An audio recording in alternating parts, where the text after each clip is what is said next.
믿기 어렵겠지만 단 한 번의 강연이 세계를 뒤흔들었습니다. 전 구글 최고 경영자가 AI 시대에 살아남을 단 5개국을 공개했는데 그 안에 한국이 포함된 겁니다. 놀랍게도 그 영상은 하루 만에 인터넷에서 완전히 사라졌습니다. 트위터, 링크드인, 언론 기사까지 마치 존재하지 않았던 것처럼 지워졌죠. 도대체 무슨 말이었길래 미국 국무부가 긴급 비상회의를 열었을까요? 더 이상한 건 영상이 사라진 바로 그날 밤 월가의 펀드들이 조용히 한국 주식을 사들이기 시작했다는 사실입니다. 세계가 감추려 한 조용한 초강대국, 여러분은 믿으시겠습니까? 구독과 좋아요를 눌러주시고 한국 화이팅! 이라고 댓글을 남겨주세요. 저는 엘리사 하트, 올해 39입니다. 월가가 사랑한 일본 전문 딜메이커죠. 그런 제가 이 모든 일의 한가운데 서게 될 줄은 꿈에도 몰랐어요. 그 모든 게 시작된 건 월요일 오전이었습니다. 제 휴대폰이 미친 듯이 진동하기 시작했어요. 우리 회사 슬랙 채널이 완전히 폭발한 거죠. 동료들이 온갖 링크를 올리고 있었는데 이상한 건 그 링크들을 누르면 모두 사라진 페이지만 나왔어요. 도대체 무슨 일일까요? 어제까지만 해도 멀쩡히 있던 전 구글 최고 경영자 에릭 슈미트의 스탠포드 강연 영상이 흔적도 없이 사라진 거예요. 그것도 하루 만에 말이죠. 제 동료 마크가 황급히 메시지를 보냈습니다. 정부 압력인지 대기업 개입인지 모르겠지만 뭔가 크게 잘못된 것 같다고요. 저는 처음엔 또 다른 음모론이겠거니 했죠. 월가에서 일하다 보면 이런 소문들이 끊이지 않거든요. 하지만 이상한 건 그 다음이었어요. 영상이 사라진 바로 그날부터 한국 관련 종목들이 조용히 움직이기 시작한 거예요. 삼성전자, SK하이닉스, LG에너지솔루션. 누군가가 대량으로 매수하고 있었어요. 그것도 아주 조용히, 눈에 띄지 않게 말이죠. 제 머릿속에서 경보가 울렸습니다.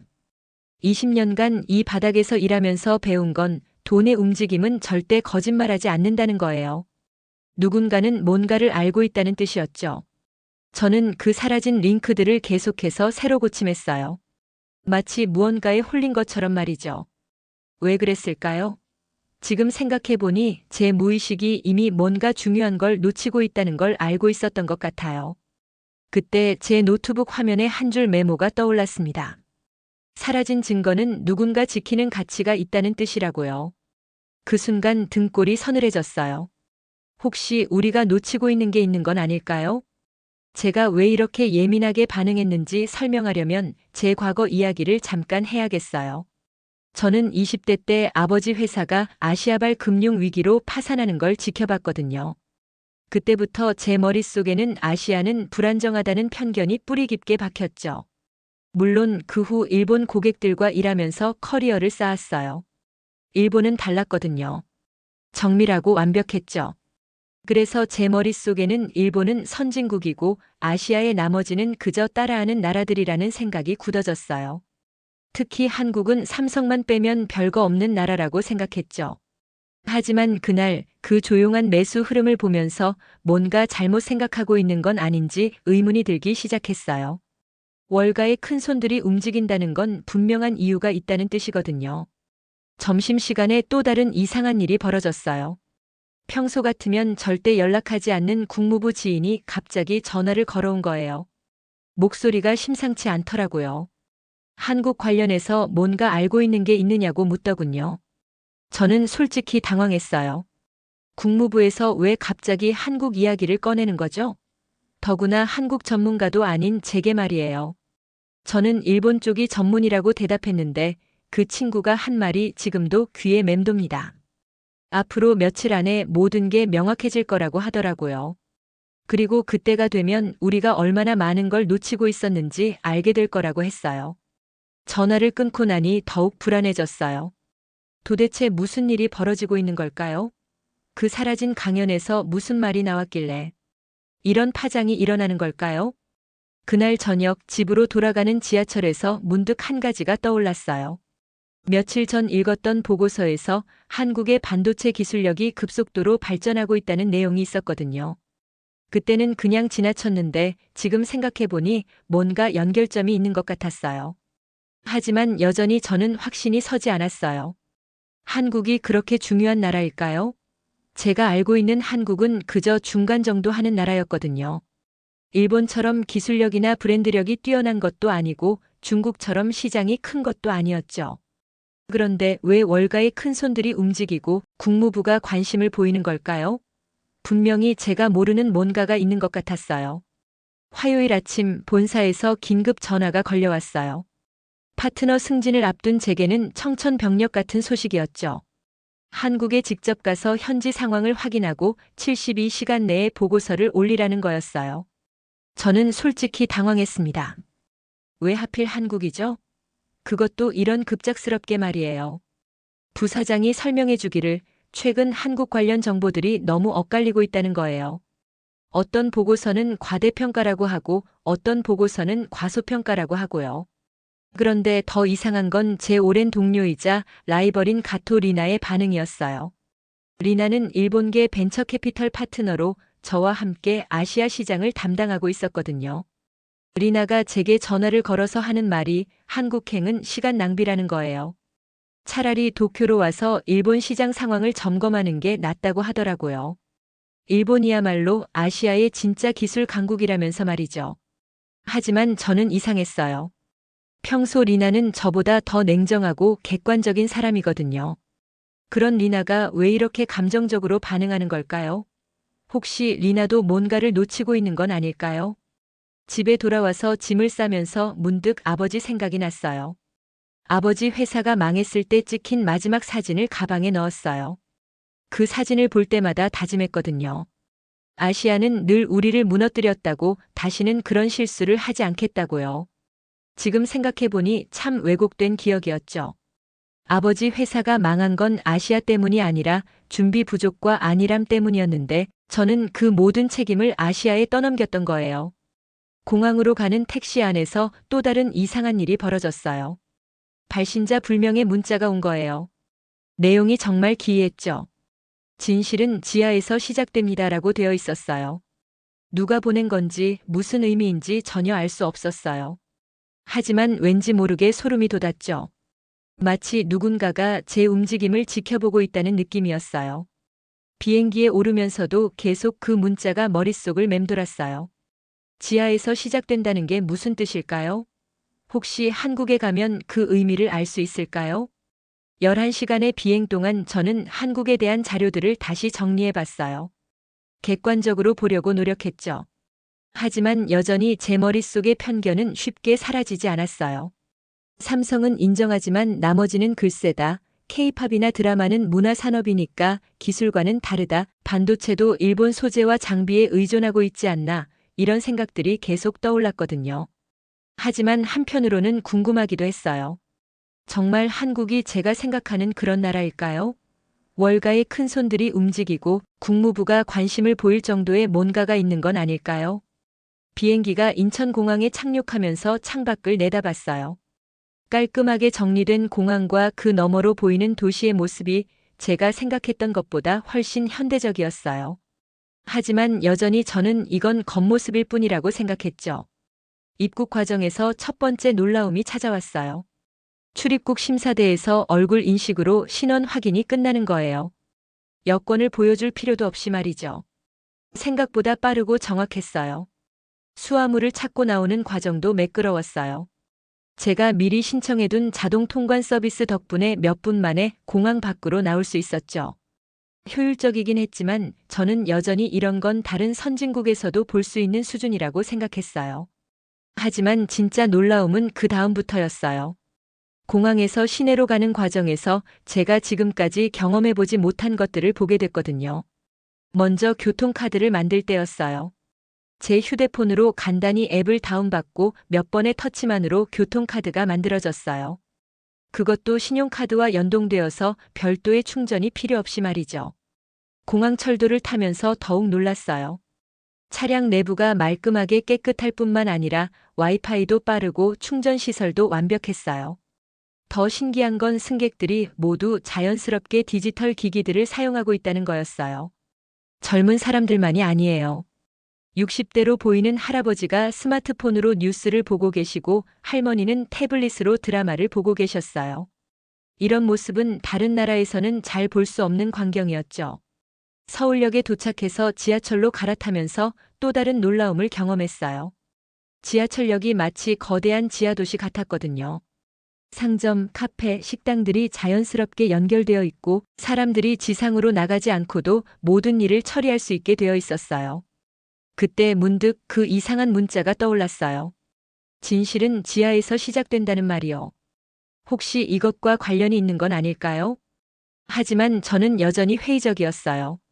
인프라가 좋은 건 인정하지만 이런 건 충분한 자본만 있으면 어느 나라든 만들 수 있는 거 아닌가요? 진짜 중요한 건 기술력과 혁신 능력이죠. 호텔에 체크인하고 나서 오늘 하루를 정리해 봤어요. 분명히 제가 생각했던 것보다는 잘 되어 있는 나라라는 건 인정할 수밖에 없었어요.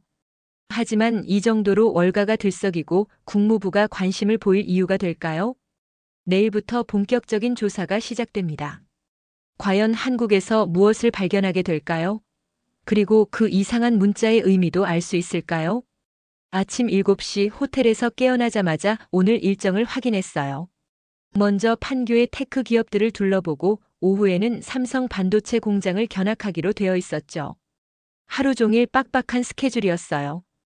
호텔에서 아침을 먹으면서도 계속 그 이상한 문자가 머릿속을 맴돌았어요. 진실은 지하에서 시작된다는 말이요.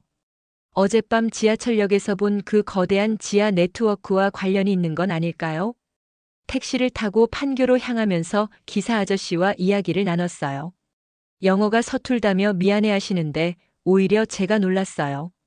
택시 내비게이션이 실시간으로 최적 경로를 찾아주고 결제도 자동으로 처리되더라고요. 더 신기한 건 기사 아저씨가 스마트폰으로 다음 승객 예약을 받고 계신다는 거였어요. 마치 우버 같은 서비스인데 기존 택시 시스템과 자연스럽게 융합되어 있었죠. 기사 아저씨가 말씀하시길 요즘은 모든 게 스마트폰으로 된다고 하시더라고요. 장보기, 음식 주문, 병원 예약, 심지어 관공서 업무까지 모두 집에서 할 수 있다고 하셨어요.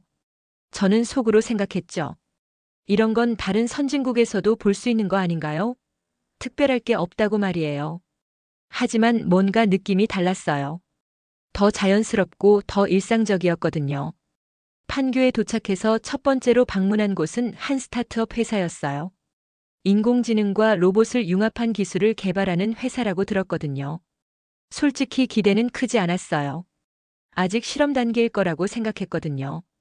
하지만 사무실에 들어서자마자 제 예상이 완전히 빗나갔다는 걸 알았어요. 로봇들이 실제로 사무실에서 일하고 있었거든요. 커피를 타오고 문서를 배달하고 심지어 회의록까지 작성하고 있었어요.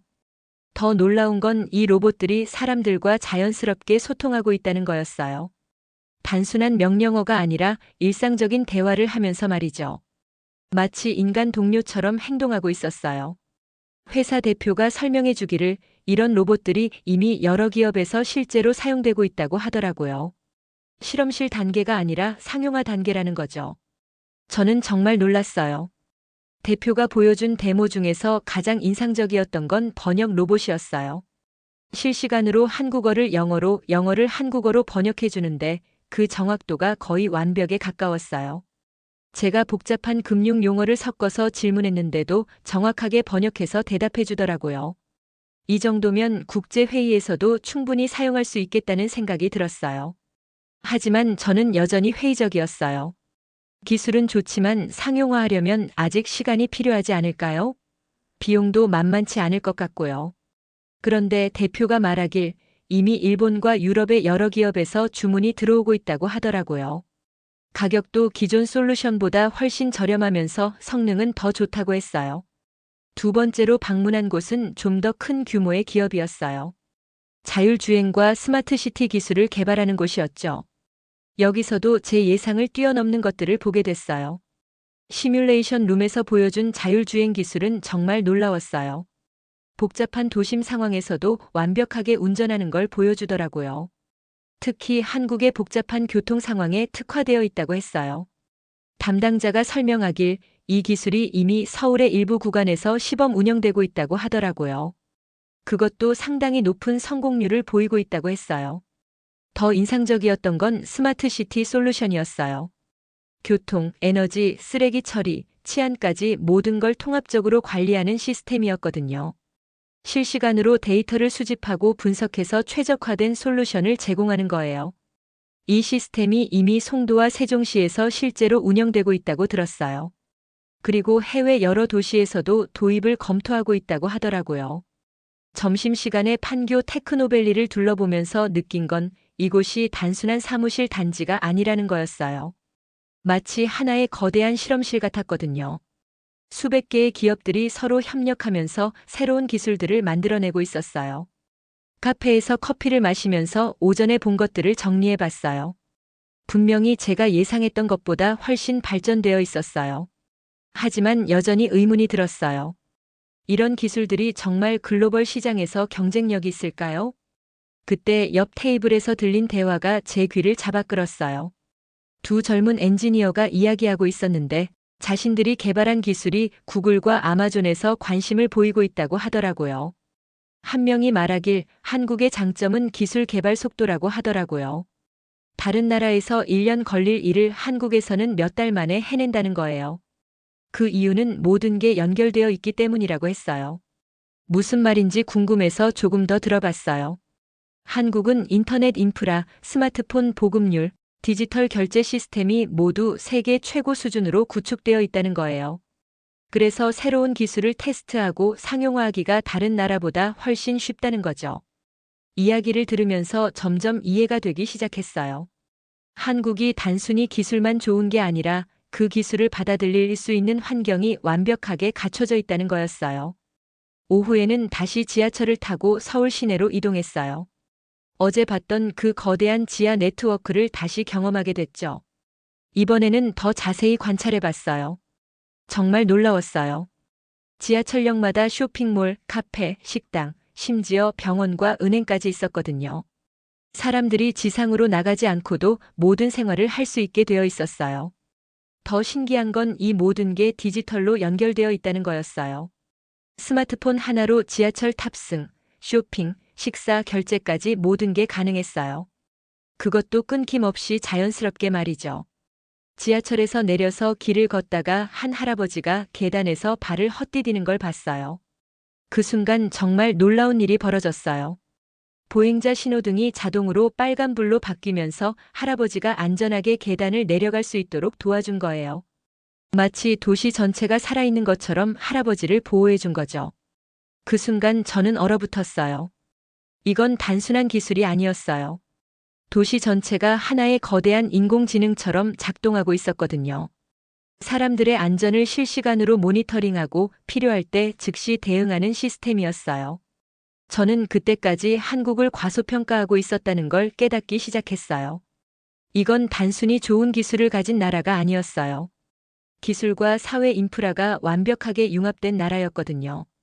오후 늦게 명동을 걸으면서 더욱 놀라운 광경을 봤어요.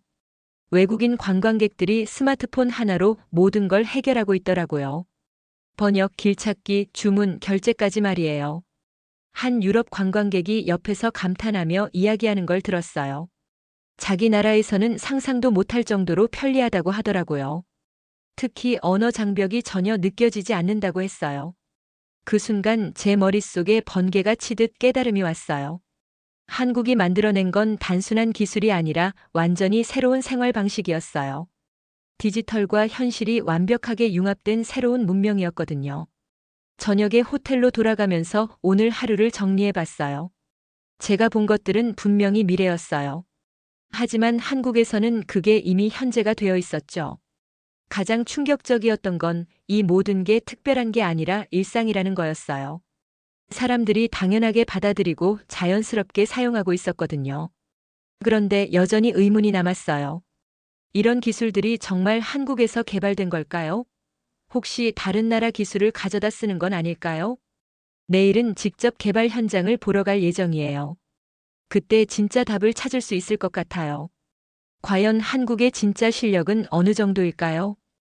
호텔 방에서 그 이상한 문자를 다시 봤어요. 진실은 지하에서 시작된다는 말이요. 이제 그 의미를 조금 알 것 같았어요. 한국의 진짜 힘은 겉으로 보이는 화려함이 아니라 보이지 않는 곳에서 촘촘하게 연결된 시스템에 있었던 거죠.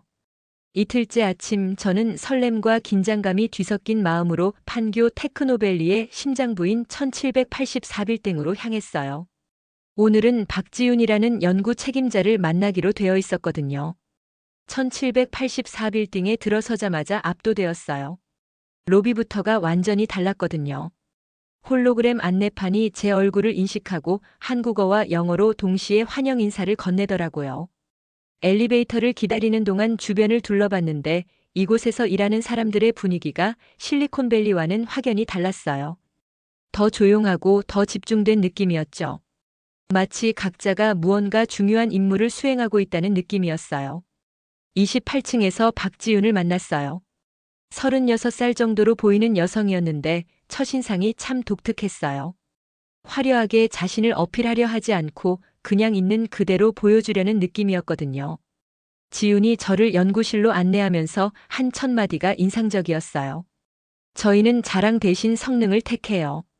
필요한 사람만 알아보면 됩니다라고 하더라고요.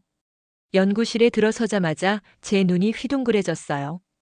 벽면 전체가 거대한 스크린으로 되어 있었고 그 앞에서 수십 명의 연구원들이 뭔가에 몰두하고 있었거든요. 지윤이 설명해 주기를 여기서는 하이퍼스케일 대형 언어 모델을 연구하고 있다고 하더라고요. 그런데 단순히 언어만 처리하는 게 아니라 복합적인 업무까지 수행할 수 있는 모델이라고 했어요. 제가 반신반의하며 물어봤어요. 정말 그 정도 수준까지 왔나요? 그러자 지윤이 직접 데모를 보여주겠다고 하더라고요. 첫 번째 데모는 정말 충격적이었어요. 제가 평소에 하는 투자 업무 스타일을 인공지능이 완벽하게 분석해서 보여준 거예요. 제가 어떤 기준으로 기업을 평가하는지, 어떤 리스크를 중요하게 보는지까지 모두 파악하고 있었어요. 더 놀라운 건 그 다음이었어요. 인공지능이 제 투자 스타일을 바탕으로 실시간 포트폴리오를 설계해 준 거예요. 그것도 몇 초 만에 말이죠. 제가 몇 시간 걸려서 할 일을 순식간에 해낸 거예요. 저는 정말 당황했어요. 어떻게 제 스타일을 이렇게 정확하게 파악한 거죠? 지윤이 설명해 주기를 제가 그동안 공개한 투자 보고서들과 인터뷰 내용들을 모두 분석했다고 하더라고요. 하지만 더 중요한 건 단순히 따라하는 게 아니라는 거였어요. 제가 놓칠 수 있는 부분들까지 보완해서 더 나은 결과를 만들어내는 거였거든요. 두 번째 데모는 더욱 압도적이었어요. 연구실 한편에 있던 100대가 넘는 로봇들이 동시에 움직이기 시작한 거예요. 각자 다른 업무를 수행하면서도 완벽하게 협조하고 있었어요. 어떤 로봇은 복잡한 데이터를 분석하고 어떤 로봇은 물리적인 작업을 하고 또 어떤 로봇은 사람들과 소통하고 있었어요. 마치 거대한 오케스트라를 보는 것 같았어요. 지윤이 말하길 이런 로봇 오피스가 이미 여러 기업에서 실제로 운영되고 있다고 하더라고요. 생산성이 기존 대비 300% 이상 향상됐다고 했어요. 세 번째 데모는 데이터 센터였어요. 하지만 제가 지금까지 본 데이터 센터와는 완전히 달랐어요. 모든 전력이 재생에너지로 공급되고 있었고 폐열까지 재활용하고 있었거든요. 더 놀라운 건 이 데이터 센터가 스스로 최적화한다는 거였어요. 인공지능이 실시간으로 에너지 효율을 계산해서 가장 효율적인 방식으로 운영하고 있었죠. 지윤이 자랑스럽게 말하더라고요. 이 데이터 센터의 에너지 효율성은 구글이나 아마존보다도 높다고요. 그것도 훨씬 저렴한 비용으로 말이에요. 네 번째 데모는 메타버스였어요. 하지만 게임이나 엔터테인먼트가 아니라 실제 업무에 사용되는 메타버스였어요. 전 세계 곳곳에 있는 연구원들이 가상 공간에서 실시간으로 협업하고 있었거든요. 제가 실제로 체험해봤는데 정말 놀라웠어요. 마치 같은 공간에 있는 것처럼 자연스럽게 소통할 수 있었어요. 그것도 언어 장벽 없이 말이죠. 지윤이 설명해 주기를 이런 메타버스 업무 환경이 코로나19 이후 급속도로 발전했다고 하더라고요. 이제는 물리적 거리가 전혀 문제가 되지 않는다고 했어요. 모든 데모를 보고 나니 제 머릿속이 완전히 뒤죽박죽이 됐어요. 이게 정말 현실인가 싶었거든요. 제가 알고 있던 한국과는 너무나 다른 모습이었어요. 제가 당황한 표정으로 물어봤어요. 어떻게 이런 기술들을 이렇게 빠르게 개발할 수 있었나요? 지윤의 대답이 정말 인상적이었어요. 저희는 처음부터 글로벌 경쟁을 염두에 두고 개발했어요. 국내 시장만 보고 만든 게 아니라 세계 최고 수준을 목표로 했죠. 그리고 실패를 두려워하지 않았어요. 지훈이 계속 설명하더라고요. 한국의 장점은 빠른 의사결정과 실행력이라고요. 다른 나라에서 위원회 구성하고 토론하는 동안 한국은 일단 만들어보고 개선해 나간다는 거예요. 그리고 한국 사람들은 새로운 기술을 받아들이는 속도가 빠르다고 했어요. 그래서 새로운 기술을 테스트하고 상용화하기에 최적의 환경이라는 거죠. 점심시간에 지훈과 함께 식사하면서 더 많은 이야기를 들을 수 있었어요. 지훈이 말하길 한국의 진짜 경쟁력은 통합 능력이라고 하더라고요. 하드웨어, 소프트웨어, 콘텐츠, 서비스를 모두 아우르는 통합 솔루션을 만들 수 있는 나라는 많지 않다는 거예요. 미국도 소프트웨어는 강하지만 하드웨어는 아시아에 의존하고 있다고 했어요. 제가 물어봤어요. 그럼 일본은 어떤가요? 지훈의 대답이 의외였어요. 일본은 분명히 훌륭한 기술력을 가지고 있지만 변화하는 속도가 느리다는 거예요. 일본은 완벽함을 추구하느라 출시가 늦어지는 경우가 많다고 했어요. 반면 한국은 80% 완성도에서 출시하고 빠르게 개선해 나간다는 거죠. 그 말을 듣고 제 휴대폰으로 리나에게서 온 메시지를 확인했어요. 한국 기술이 과장되어 있다는 내용의 보고서를 배포했다는 거였어요. 그리고 도쿄 본사에서 제 한국 투자 계획에 대해 재검토하겠다는 연락이 왔다는 거죠. 저는 화가 났어요. 리나가 직접 보지도 않고 어떻게 그런 판단을 내릴 수 있는 거죠?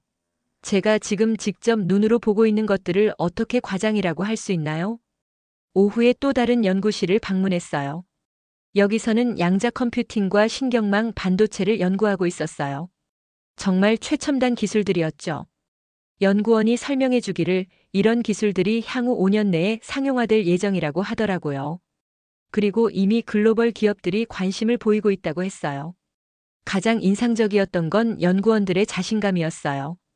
자신들이 세계 최고 수준의 기술을 개발하고 있다는 확신이 있어 보였어요. 하지만 그게 오만함은 아니었어요. 냉정한 자기 평가에 바탕한 자신감이었죠. 하루가 끝날 무렵 지훈이 제게 마지막으로 한 말이 정말 인상적이었어요. 저희는 세상에 떠들썩하게 알리지 않아요. 그냥 묵묵히 일하고 결과로 보여줄 뿐이에요. 호텔로 돌아가는 길에 제 마음은 완전히 바뀌어 있었어요. 한국에 대한 제 편견이 얼마나 잘못된 것이었는지 깨닫게 됐거든요. 리나의 메시지를 다시 보니 화가 났어요. 제가 직접 보고 경험한 것들을 어떻게 무시할 수 있는 거죠? 내 눈으로 본 걸 배신할 수는 없다고 생각했어요. 내일은 삼성 반도체 공장을 견학할 예정이에요. 과연 거기서는 또 어떤 놀라운 것들을 보게 될까요? 셋째 날 아침 저는 긴장과 기대감으로 삼성 반도체 공장으로 향했어요. 어제 판교에서 본 소프트웨어 기술도 놀라웠지만 오늘은 한국의 진짜 하드웨어 실력을 확인할 수 있는 날이었거든요. 경기도 화성에 위치한 삼성 반도체 공장에 도착했을 때 그 규모에 먼저 압도됐어요. 끝이 보이지 않을 정도로 거대한 건물들이 늘어서 있었거든요. 마치 거대한 도시를 보는 것 같았어요.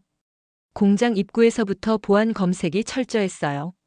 휴대폰, 시계, 심지어 금속 단추까지 모두 맡겨야 했죠. 이 정도 보안이면 정말 중요한 기술들이 있다는 뜻이겠구나 싶었어요. 클린룸에 들어가기 전에 특수 작업복을 입어야 했어요. 머리부터 발끝까지 완전히 덮는 복장이었는데 마치 우주복을 입는 기분이었어요. 담당자가 설명해 주기를 먼지 한 알갱이만 들어가도 수백억 원짜리 제품이 망가질 수 있다고 하더라고요. 클린룸에 들어서자마자 귀를 찌르는 소리가 들렸어요. EUV 장비가 돌아가는 소리였죠. 담당자가 자랑스럽게 말하더라고요. 저 소리가 바로 미래를 만드는 소리라고요. EUV 장비 앞에서 설명을 들으면서 정말 놀랐어요. 이 장비 하나가 2천억 원이 넘는다는 거예요. 그런데 삼성은 이런 장비를 수십 대나 보유하고 있다고 하더라고요. 더 놀라운 건 이 장비로 만드는 반도체의 크기였어요. 3나노미터 공정이라고 하는데 머리카락 굵기의 3만 분의 1 수준이라는 거예요.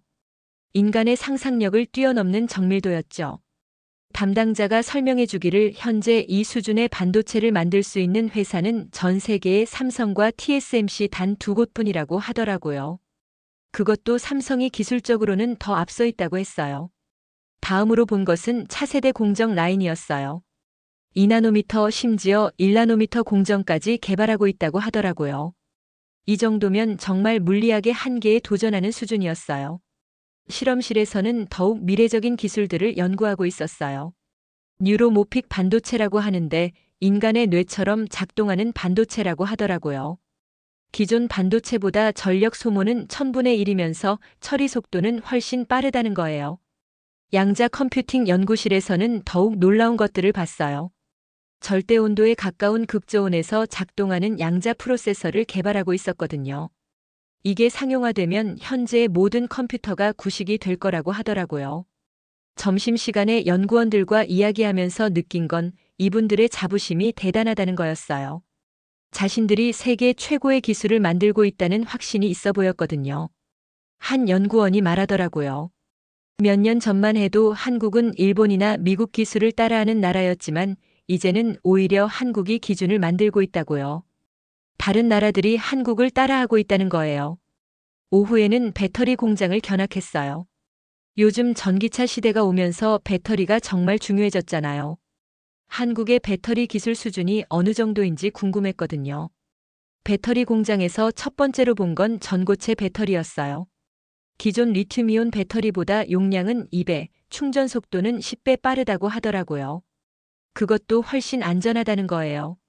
안전성 테스트를 직접 봤는데 정말 놀라웠어요.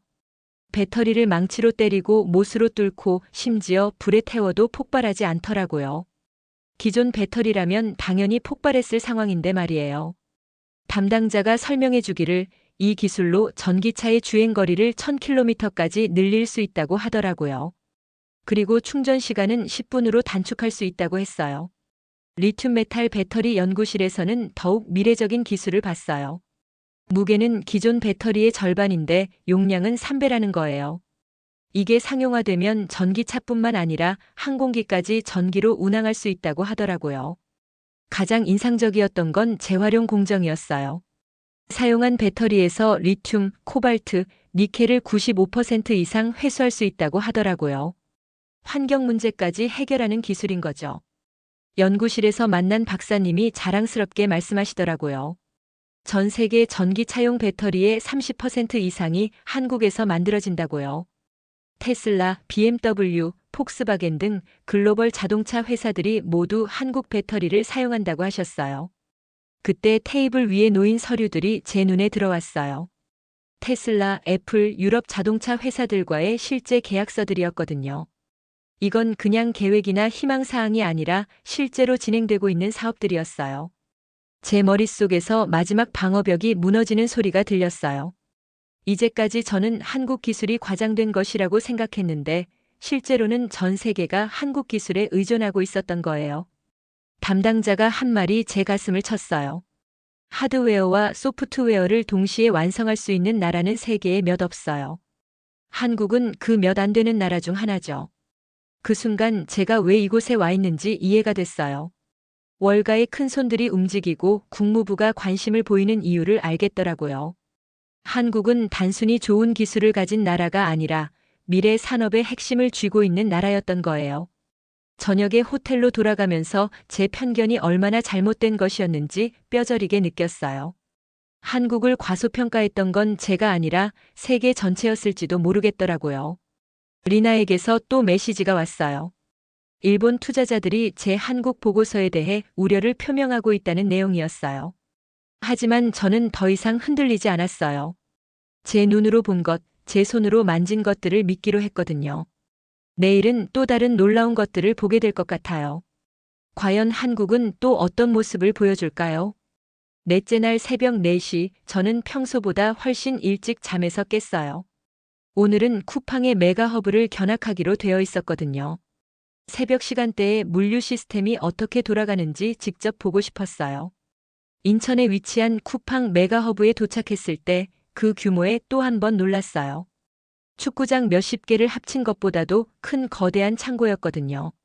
하지만 더 놀라운 건 그 안에서 벌어지고 있는 일들이었어요. 관제실에 들어서자마자 벽면을 가득 채운 모니터들이 눈에 들어왔어요. 실시간으로 전국의 모든 배송 현황을 보여주고 있었거든요. 마치 항공관제탑을 보는 것 같았어요. 담당자가 설명해 주기를 이 시스템이 전국 수천만 개의 주문을 실시간으로 최적화해서 처리한다고 하더라고요.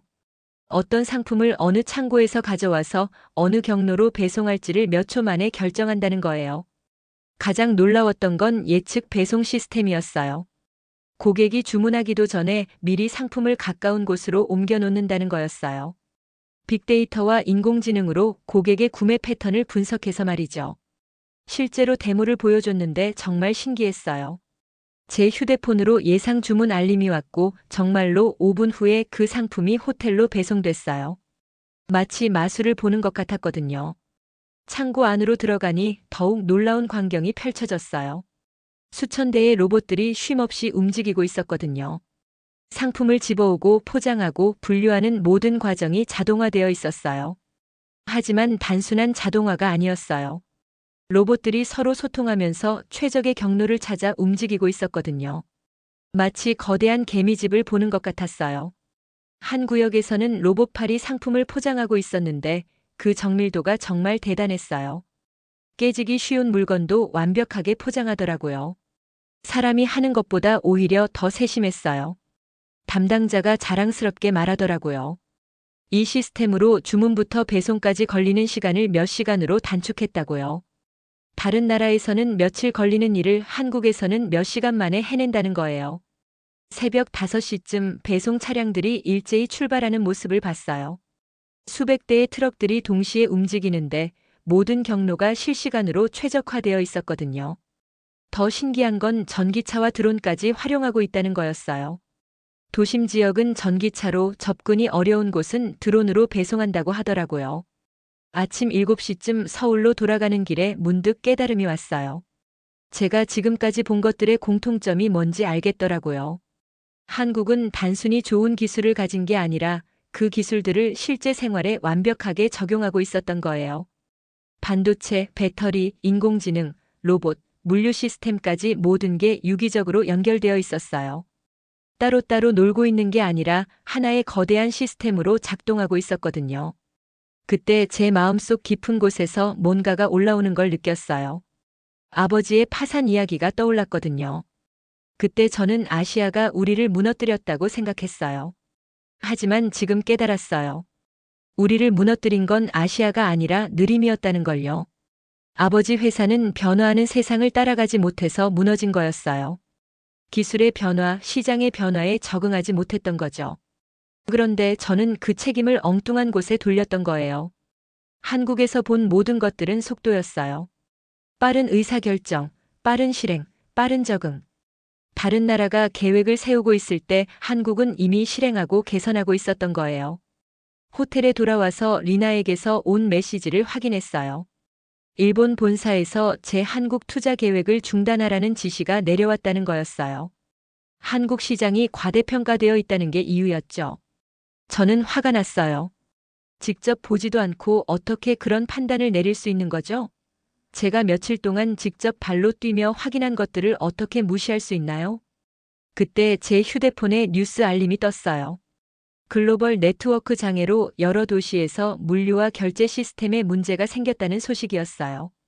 뉴욕, 런던, 도쿄 등 주요 도시들이 포함되어 있었죠. 하지만 서울은 목록에 없었어요.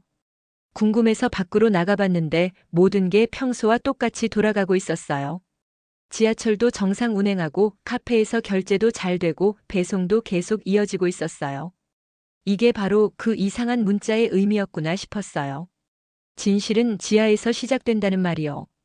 한국은 지상과 지하, 온라인과 오프라인이 모두 연결된 이중 시스템을 구축해놨던 거예요.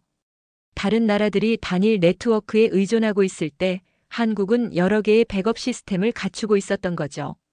그래서 글로벌 장애가 발생해도 영향을 받지 않았던 거예요. 그날 밤 본사에 긴급 보고서를 보냈어요. 한국은 과장이 아니라 오히려 과소평가되어 있다고 썼어요.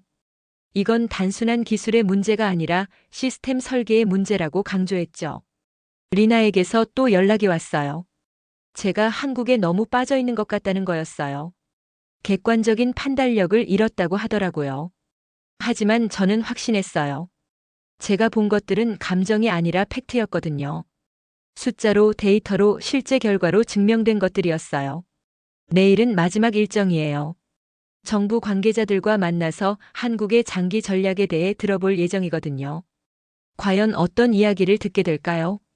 밤늦게 창밖을 내다보니 서울의 야경이 정말 아름다웠어요. 하지만 그 아름다움 뒤에는 제가 상상도 못했던 정교한 시스템들이 돌아가고 있었던 거죠. 한국은 정말 조용한 초강대국이었어요. 떠들썩하게 자랑하지 않지만 묵묵히 미래를 만들어가고 있었던 거예요. 다섯째 날 아침 저는 평소보다 일찍 일어났어요. 오늘은 정말 중요한 하루가 될 것 같다는 예감이 들었거든요. 마지막 날이니만큼 한국에 대한 최종 결론을 내려야 했어요. 아침 식사를 하면서 글로벌 뉴스를 확인했는데 어제 밤에 발생한 네트워크 장애가 생각보다 심각했다는 소식을 접했어요. 뉴욕 증권거래소가 1시간 동안 마비되었고 런던의 지하철 시스템도 큰 혼란을 겪었다고 하더라고요. 그런데 정말 신기한 건 서울은 전혀 영향을 받지 않았다는 거였어요. 오히려 다른 도시들의 업무를 대신 처리하고 있다는 소식까지 들렸어요. 9시에 정부 청사로 향했어요. 오늘은 디지털 플랫폼 정부위원회 관계자들과 만나기로 되어 있었거든요. 한국 정부의 디지털 전환 전략에 대해 직접 들어볼 수 있는 기회였어요. 정부 청사에 도착하니 이곳도 제가 예상했던 것과는 완전히 달랐어요. 민원인들이 줄을 서서 기다리는 모습은 전혀 볼 수 없었거든요. 모든 업무가 키오스크나 온라인으로 처리되고 있었어요. 담당 공무원이 설명해 주기를 현재 정부 업무의 95%가 온라인으로 처리된다고 하더라고요. 출생신고부터 사업자 등록까지 모든 게 집에서 가능하다는 거예요. 더 놀라운 건 이런 시스템이 전국 어디서나 똑같이 작동한다는 거였어요. 서울이나 부산이나 제주도나 전혀 차이가 없다고 하더라고요.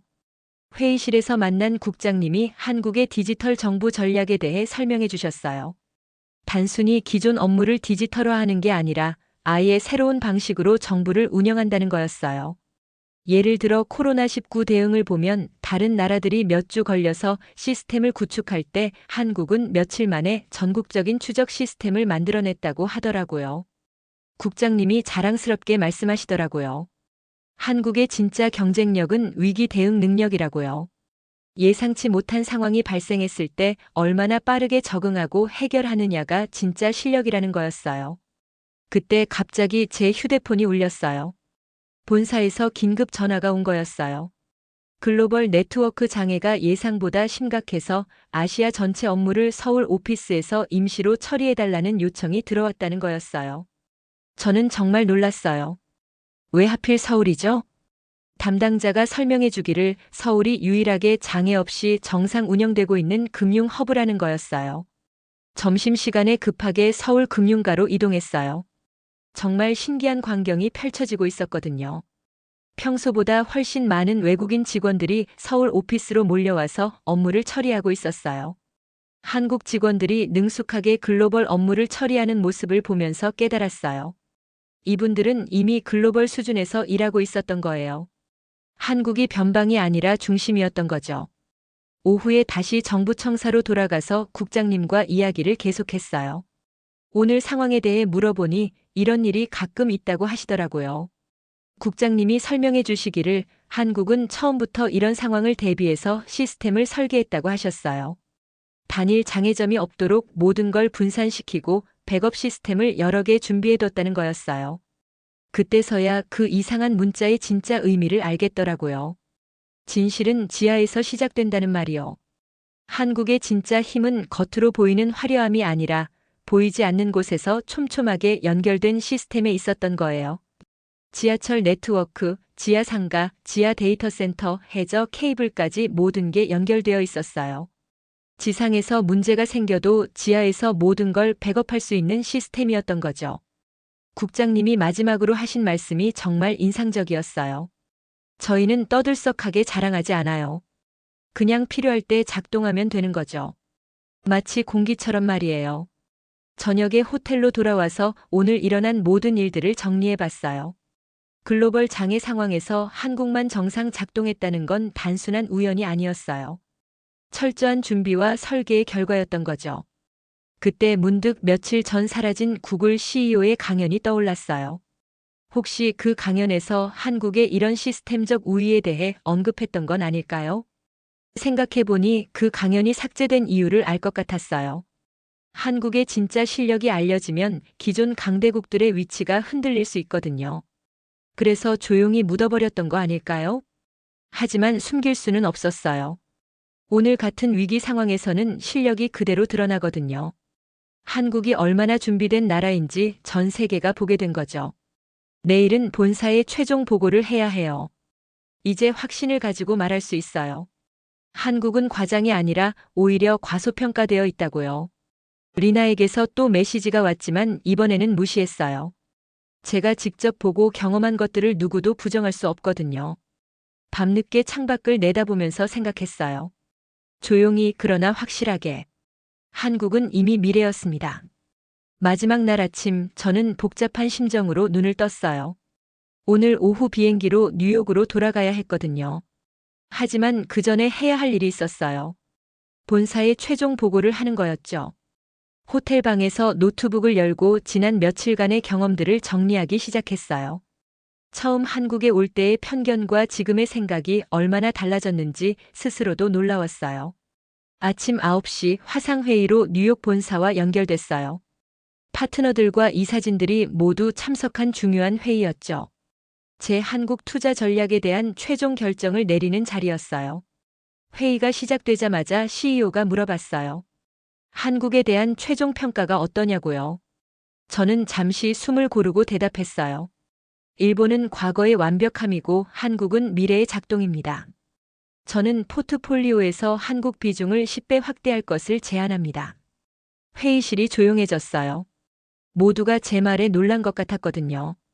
그럴 만도 했어요. 평소 신중하기로 유명한 제가 이렇게 단호하게 말하는 건 처음이었거든요. CFO가 우려를 표명했어요. 너무 성급한 판단 아니냐는 거였어요. 그리고 일본 파트너들의 반대 의견도 있다고 하더라고요. 저는 차근차근 설명하기 시작했어요. 제가 직접 본 반도체 공장의 기술 수준, 인공지능과 로봇의 상용화 정도, 물류 시스템의 효율성, 그리고 무엇보다 위기 대응 능력에 대해서요.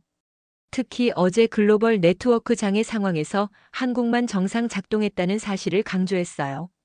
이건 우연이 아니라 시스템 설계의 차이라고 설명했죠. 그때 리나가 화상회의에 참여했어요. 일본에서 접속한 거였죠. 리나는 여전히 제 판단에 반대 입장이었어요. 리나가 말하더라고요. 한국의 기술들이 실제로는 과장되어 있을 가능성이 높다고요. 그리고 일본이야말로 진정한 기술 강국이라고 주장했어요. 하지만 저는 더 이상 흔들리지 않았어요. 제가 직접 보고 만지고 경험한 것들을 믿기로 했거든요. 리나야, 미안하지만 내가 틀렸다기보다는 시대가 바뀐 거야. 일본의 완벽주의는 여전히 훌륭하지만 이제는 속도가 더 중요한 시대가 왔어. 회의가 끝나고 나서 잠시 휴식 시간을 가졌어요. 그동안 제 머릿속에 있던 아버지 사진을 휴대폰에서 삭제했어요. 더 이상 과거에 매여 있을 필요가 없다고 생각했거든요. 우리를 무너뜨린 건 아시아가 아니라 느림과 오만이었어. 이제야 그걸 깨달았네. 오후에 최종 결정이 내려졌어요. 본사에서 제 제안을 받아들이기로 한 거였어요. 한국 투자 비중을 대폭 확대하고 서울에 아시아 허브를 설립하기로 했죠. 공항으로 가는 길에 지난 며칠을 되돌아봤어요. 저는 편견을 가지고 한국에 왔지만 진실을 발견하고 돌아가는 거였어요. 인천공항에서 출국 수속을 밟으면서 마지막으로 한국을 둘러봤어요. 처음 왔을 때는 그냥 깔끔한 공항이라고 생각했는데 이제는 그 뒤에 숨어있는 정교한 시스템들이 보였어요. 비행기에 오르면서 창밖으로 보이는 서울의 모습을 바라봤어요. 화려한 네온사인들 사이사이로 보이지 않는 수많은 연결고리들이 있다는 걸 이제는 알고 있었어요. 비행기가 이륙하면서 저는 확신했어요. 한국은 조용한 초강대국이 맞다고요. 떠들썩하게 자랑하지 않지만 묵묵히 미래를 만들어가고 있는 나라라고요. 뉴욕에 도착해서 며칠 후 제가 예상했던 일이 벌어졌어요. 한국 관련 투자들이 급격히 늘어나기 시작한 거였어요. 다른 투자 회사들도 뒤늦게 한국의 가치를 알아보기 시작했죠. 그 유명한 삭제된 구글 CEO 강연의 내용도 서서히 알려지기 시작했어요. 한국이 차세대 기술 생태계의 중심이 될 거라는 예측이었더라고요. 몇 달 후 리나와 다시 만났을 때 리나도 인정하더라고요. 제가 옳았다고요. 일본도 훌륭하지만 한국의 속도와 통합 능력을 따라가기는 어렵다고 했어요. 지금 제 사무실 벽에는 서울 야경 사진이 걸려 있어요. 그 사진을 볼 때마다 생각나는 문장이 있어요. 조용히 그러나 확실하게. 한국은 이미 미래였습니다. 그때 그 이상한 문자를 보낸 사람이 누구였는지는 아직도 모르겠어요. 하지만 한 가지는 확실해요. 진실은 정말로 지하에서 시작됐다는 거였어요. 한국은 세상이 주목하지 않는 사이에 조용히 미래를 준비하고 있었던 거예요. 그리고 이제 그 미래가 현실이 되고 있어요. 저는 이제 확신을 가지고 말할 수 있어요. 다음 10년은 한국의 시대가 될 거라고요. 조용하지만 확실한 변화가 시작됐거든요. 어떤 사람들은 여전히 한국을 과소평가하고 있어요. 하지만 그건 그들의 손실이에요. 진실을 보려는 사람만이 미래를 잡을 수 있거든요. 한국은 더 이상 아시아의 작은 나라가 아니에요. 세계가 따라가야 할 표준을 만들고 있는 나라예요. 조용히 그러나 확실하게 말이에요.